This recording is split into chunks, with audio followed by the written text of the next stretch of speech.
प्रभाग क्रमांक 8 मधून आपल्याकडे उमेदवार पद घेऊन आलेले आहेत अनुराधाताई रोडे. आता आपल्याशी काही चर्चा करणार आहेत. आपण त्यांच्याशी संपर्क साधूया. नमस्कार, मी अनुराधा गौरव रोडे.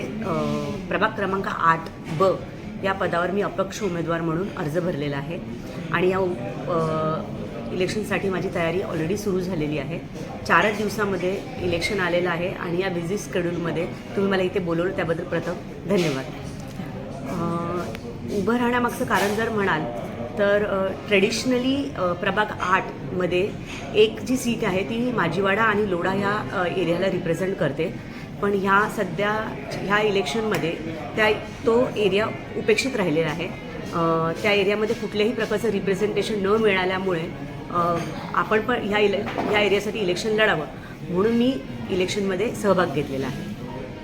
पण मला एक सांगा, आता तुम्ही इलेक्शन जिंकून आलात.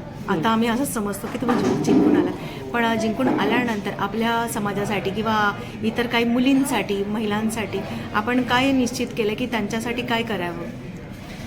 तुम्ही खूप छान प्रश्न विचारलात. सर्वप्रथम मी माझ्या गेल्या काही वर्षामध्ये मी जे काम केलेलं आहे त्याचा जर तुम्ही आढावा घेतलात तर माजीवाडा गावामध्ये मी 75 मुलांचा संस्कार वर्ग चालवते. सांगाईदेवी मंदिर म्हणून जी जागा आहे समाज मंदिराची, तिथे 75 मुलांचा ऑलरेडी आम्ही संस्कार वर्ग चालवतो. माजीवाडा गावामध्ये एका सामाजिक संस्थेच्या माध्यमातून ई रिक्षा प्रोव्हाइड करण्यात आलेल्या आहेत. ह्या वर्षी एका फाउंडेशनच्या थ्रू मी माजीवाडा गावातील 7 वंचित मुलांना ज्यांना 90च्या वरती पर्सेंटेज पडले होते आणि ते महानगरपालिकेच्या शाळेमध्ये शिकत होते, अशा मुलांसाठी 17.5 लाख म्हणजे प्रत्येकी 2.5 लाख अशी स्कॉलरशिप ऑलरेडी आणलेली आहे. हे माझं सामाजिक कार्य तिथे चालूच आहे आणि पुढेसुद्धा हे असंच चालू राहील. ह्या दृष्टीने मी गेल्या महिन्यामध्ये माझा एका फाउंडेशनचं सुद्धा ओपनिंग करण्यात आलं. त्याचं नाव आहे अणुसत्व फाउंडेशन, जे महिला आणि मुलांसाठी काम करेल. तर हे जे माझा जो घेतलेला वसा आहे तो ऑलरेडी चालू राहणारच आहे. तुम्ही जेव्हा मतदान कराल तेव्हा सगळ्या गोष्टींचा विचार करून मतदान करा. तुमच्यासमोर उभा असलेला कॅन्डिडेट जो आहे तो एज्युकेटेड आहे का, त्याचा बॅकग्राऊंड कसं आहे, तो आता तुमच्या सहज अप्रोचेबल आहे का, छोट्या छोट्या गोष्टींमध्ये जर तुम्ही त्याला संपर्क केला तर त्याला त्या गोष्टी कळतात का.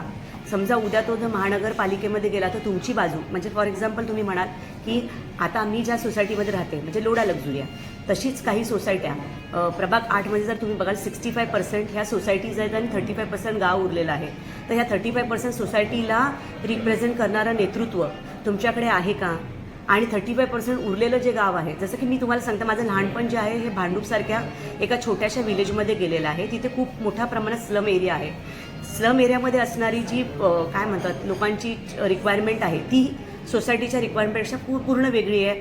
कारण मी स्वतः हे 2 अनुभव घेतलेले आहेत. तर स्लम एरियाची पण रिक्वायरमेंट पूर्ण करण्यासाठी त्यांचे प्रॉब्लेम समजणारं नेतृत्व तुमच्याकडे आहे का आणि सोसायटीचं प्रॉब्लेम समजणारं नेतृत्व तुमच्याकडे आहे का, आणि त्याची सांगड घालून जो कोणी तुमचं काम करू शकेल अशा नेतृत्वाला तुम्ही नक्की निवडून द्या. तर जनतेसाठी काही अजून मेसेज की तुम्हाला निवडून देण्यासाठी हा पूर्ण मेसेज तुम्ही दिलेला आहे, राईट? तर नक्कीच जनता तुम्हाला निवडून देईल, कारण तुमची एवढी छान छान कामं झालेली आहेत आणि अपेक्षा नसतानाही अपेक्षित वरती काम तुम्ही केलेले आहेत, जेणेकरून जिथे अजून कोणी काम केलेलं नसेल मला असं वाटतं.